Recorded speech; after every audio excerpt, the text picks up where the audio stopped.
Hello, good afternoon. I am Ashutosh and I'm going to talk about loop versioning for LICM. So this is the agenda. So first I'll touch on the background, motivation and overview, and then the design and implementation of this feature. Then I'll take one example and explain what it does, and then the current status of this feature, and then the results, and then I'll talk about the challenges and acknowledgement. So loop invariant code motion, this is one of the key optimization which exists in most of the compiler. What it does, it promotes invariant instructions out of the loop, and for safety purpose, before promoting, it checks whether the memory or the pointer it's promoting, it should not alias with the other memory access in the loop. So the thing is, we analyze more various cases, and we figure out in this alias analysis in LLVM is conservative in most of the cases, and it says may alias. So because of this may alias dependency, loop invariant code motion, it won't do this. It won't promote the invariant out of the loops. So this results in a possible missed optimization opportunity. So consider this C test case. Here we have two depth of the loop. First outer loop is iterating over I, and the inner loop is iterating over j, and this error 1I is first loaded, and the results, there's a sum operation, and the results is later stored to the same variable. So this actually, this can be promoted out of the loop, but in order to promote this loop invariant code motion, first it ensures that the error 1 is not actually aliasing with the other memory of the loop. So as this is a function and the error 1 and error 2 is coming as a parameter, so you can't predict what is the value of this, whether they are aliasing, overlapping or not. So possible solution to address these cases is to improve the alias analysis, but it is a static analysis and it has its own limitation, so it won't cater all the cases of the interest. And the second solution for it is loop versioning LICM. So where this aliasing decision will be made at runtime. So runtime will decide whether the pointers and the memories are aliasing or not. If they are not aliasing, then we'll decide on.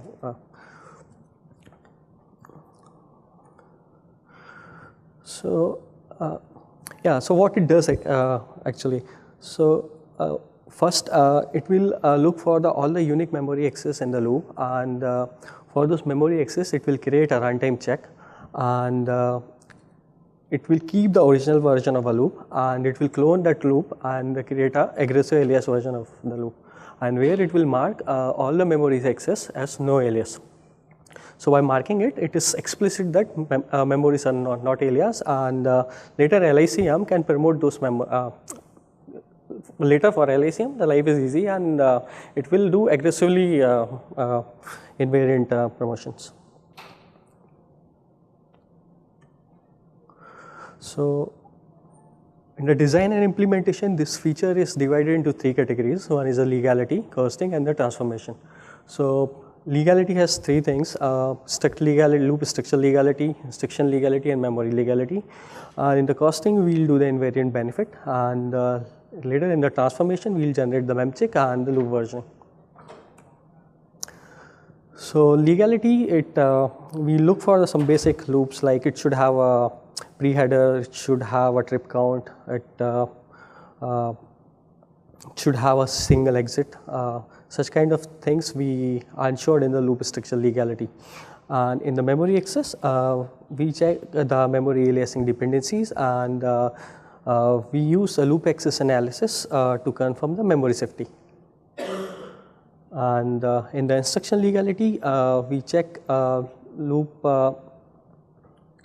should not be a read-only loop, and loop should have possibly invariant instruction that you are going to promote. And we are actually cautious about the exceptions. If the loop is throwing exception, then we'll drop those loops, and we'll cautiously select the call instruction. I mean, you should not be escaping memory address out of the call, and the pointers. I mean, if there's an indirect call, then we are cautious around it. And in the costing, we have an invariant threshold. So what it does, we check the possible invariant in the loop. We get the percentage of it. If it is beyond this threshold percentage, then it's a candidate. We can do the versioning and we do the runtime check. If it is less than the invariant threshold, then we'll skip that loop. So this invariant threshold default value is 25%, and this can be overridden by the command line option. And we have another check. You are creating a runtime check, right? So we consider the width of the runtime check, and it should not be more than a certain threshold. So again, for that we have a runtime check pointers check threshold, and the default value of the number of pointers in the runtime check is 8, and it can be overwritten using the command line option. So in the transformation, first we'll create a runtime check by considering all the unique memory locations, and then we'll clone the loop. And after cloning, we'll properly set the fee nodes. If there's some variable that is used outside the loop, we consider it, and then we properly set the fee nodes. And in the cloned version, I mean the aggressive alias version of a loop, we'll set the no alias metadata to the memory locations, and yeah, that's it. So we implemented this as a loop pass, and to enable this feature, we have an option loop versioning LICM.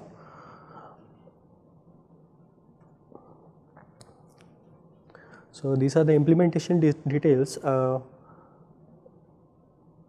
So first we do the legality and costing. If legality and costing are okay, then we'll go ahead. If legality and costing are unhappy, then we'll skip that loop and look for the another one. So if it is a candidate for loop versioning, first we'll create the runtime bound check, and then we'll clone the loop by setting the no alias, and then we'll leave that loop later for LICM to operate on it.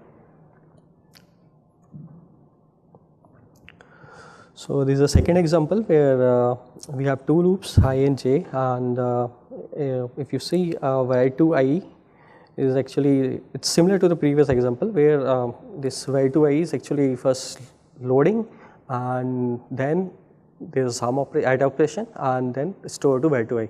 So var2i is actually an invariant. You can promote this out of the loop. So how you will do it? The right hand side, you can promote the load prior to the loop. You can hoist this var2i load, and later there's a store. This is a syncing store, and the real computed on a temporary, and that is stored later on this var2i.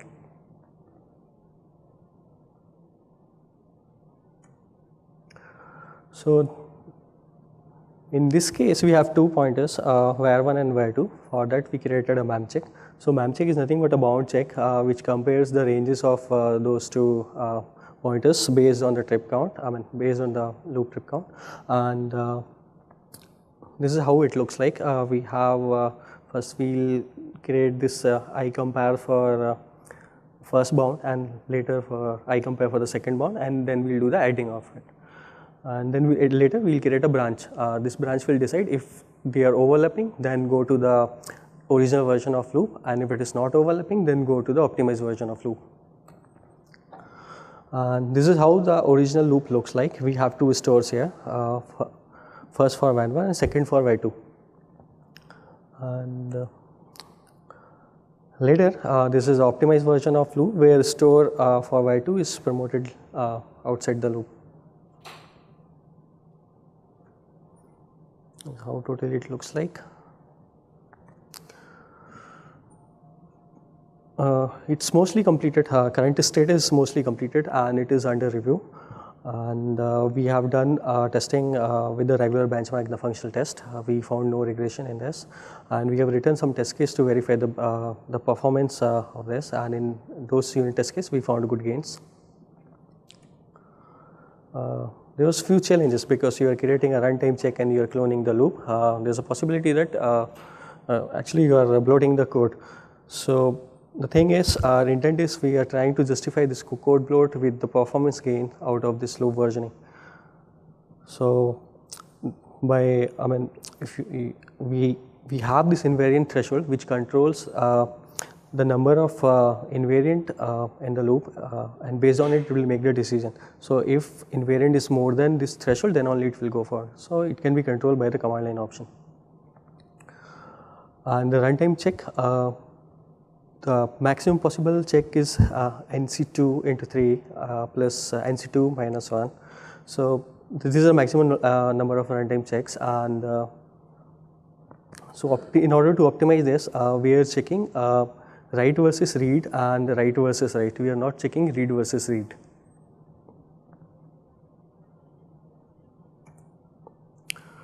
So this is all. I want to acknowledge Adam Nemeth for submitting loop versioning utility and LLVM dev community to review this proposal, and Dibendu Sivirama Anupama from AMD to working on this idea with me.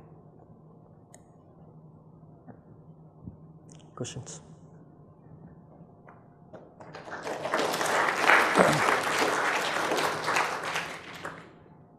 Any questions? So if I understood correctly, the slides, you have no regressions in any known benchmarks or test suites now.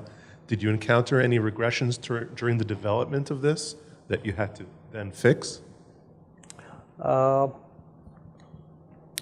During development, we found some issues, but now it came to a decent stage, and we are not seeing any regression with our regular LNT testing and benchmark testing. So.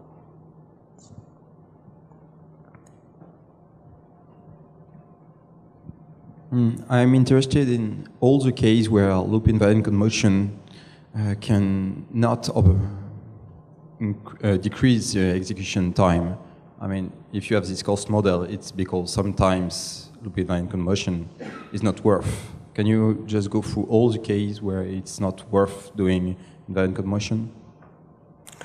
Can you come again? I did not. If you have a cost model to decide whether to do invariant conmotion or not, it's because sometimes it's not worth the price. When is it not worth doing invariant conmotion? It depends actually.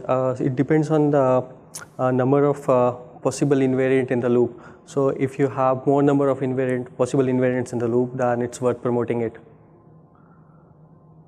So we have that threshold, invariant threshold. So that controls if it's the number of invariants beyond that threshold, then it's worth, and then we'll go ahead with the loop versioning.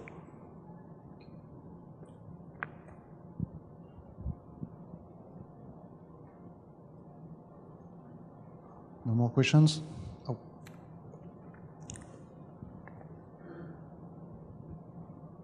So you said there were no regressions in your tests.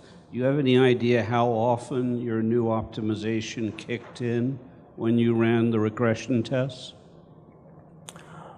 We have done a study here, and we have done, we calculated the where all it's kicking in. So we have run the LNT test suites, and we have found good gains in some of the benchmarks,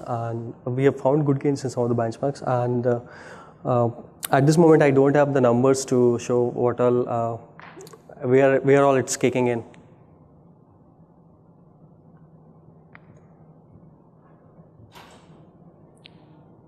Some more questions? Let's thanks again our speaker.